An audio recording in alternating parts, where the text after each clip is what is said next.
Imagine waking up to find out your country held an election and then quietly erased it. No civil war, no generals on TV.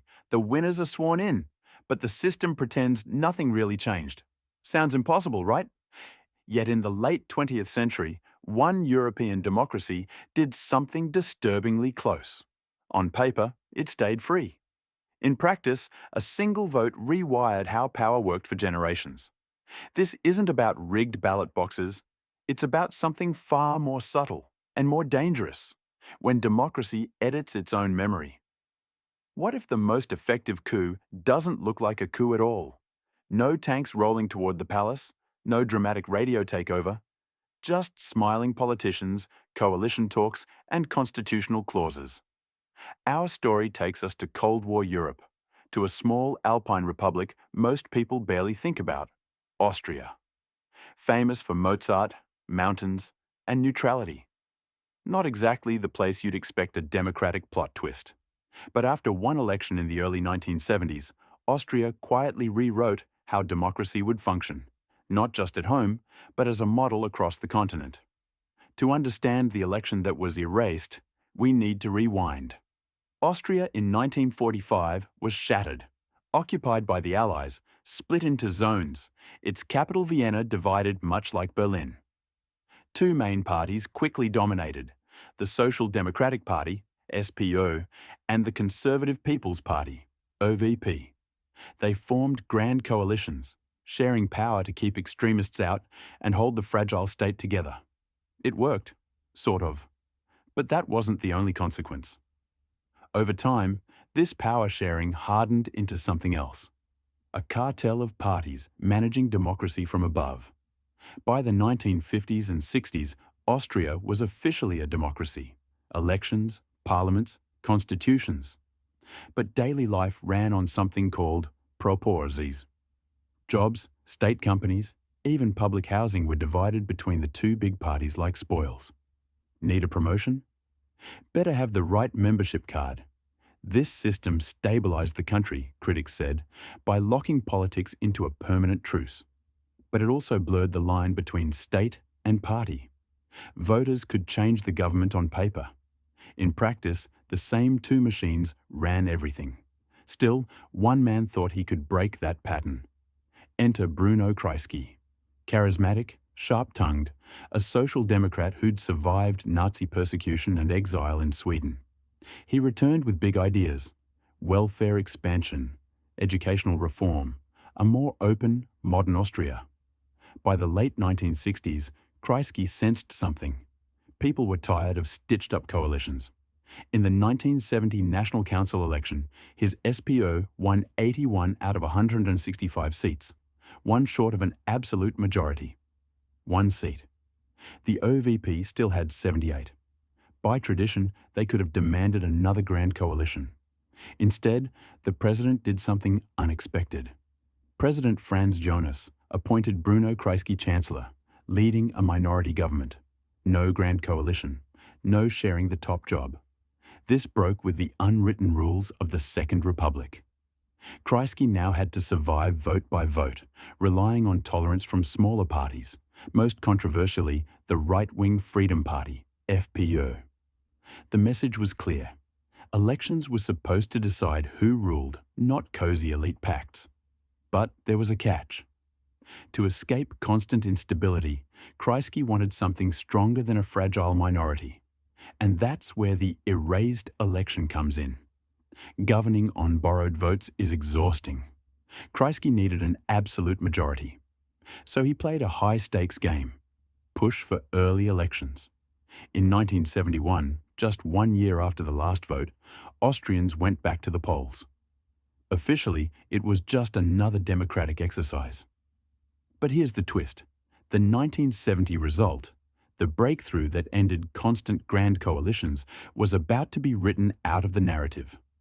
When history books later discussed Kreisky's Austria, they usually started with 1971, not 1970. Why? Because what came next made the previous election politically inconvenient. The 1971 National Council election delivered what Kreisky wanted: 93 seats for the SPÖ, an absolute majority. No more needing FPO support. No obligation for another grand coalition. This was hailed as the dawn of the Kreisky era, a modernizing, social democratic Austria. But there was a subtle side effect. The political class now had a precedent. If an election produced an awkward result, like a minority reliant on uncomfortable partners, you didn't have to live with it. You simply called a fresh election and treated the first one as an error to be corrected. Watch how the story gets told afterward. Over time, political speeches, party histories, even school textbooks emphasized 1971 as the turning point, the real choice of the people. The 1970 minority government became a footnote, an embarrassing prelude. But it wasn't just about PR. Normalizing early repeat elections subtly changed democracy's rules. If elites could frame some results as provisional, as mistakes history should quietly forget, the symbolic power of a single vote weakened. The ballot box still mattered, just not as absolutely as the Constitution claimed. Austria wasn't alone.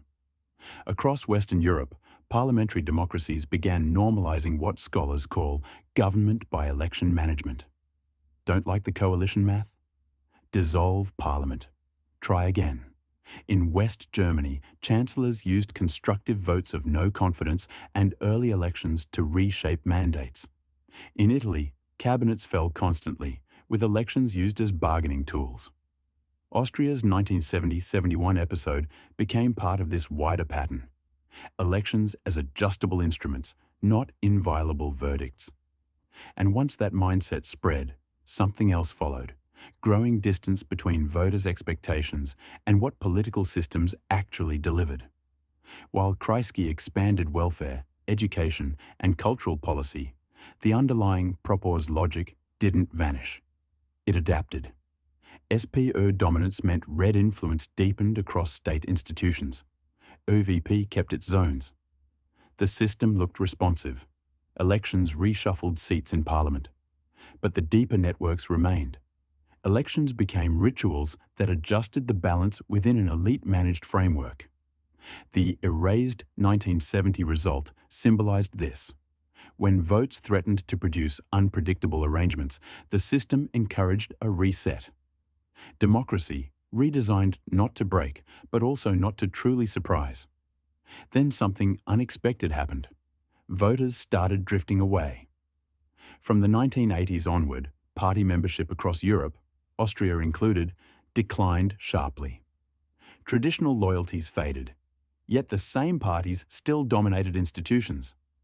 Political scientists like Peter Mayer later argued that Western democracies were quietly becoming party democracies without the people, systems where elections existed, but real choices narrowed. Austria's 1970-71 moment now looks prophetic. A democracy that technically followed the rules, yet treated some electoral outcomes as disposable, as if the people's will were just another variable to manage. This is where the Austrian story stops being just Austrian. Today, from Spain to Israel to the UK, governments flirt with repeat elections, coalition collapses, and tactical dissolutions. Each time, leaders insist, we're returning the choice to the people. But the Austrian example warns us, if some results are effectively erased while others are celebrated as definitive, public trust erodes. Democracy survives on the belief that one election, at one moment, truly counts. Undermine that belief often enough, and the whole system starts to feel like theatre. So was 1970 in Austria a coup? Not in the classic sense, no generals, no martial law. But it was something more insidious, a constitutional experiment that quietly downgraded the finality of elections. The result was corrected by a second vote, then written out of the heroic narrative of Kreisky's reign. And once a democracy learns, it can rewrite its own turning points. That logic is hard to contain. The danger isn't that elections disappear. It's that they become endlessly repeatable, until their meaning dissolves. The country that erased its own election didn't abolish democracy. It adjusted it ever so slightly toward manageability. And that adjustment has echoed through parliaments worldwide. Next time you hear a leader call for a fresh mandate, ask, is this really about giving people a voice or about getting a more convenient answer? If you enjoyed this deep dive into the unknown, subscribe for more uninteresting history.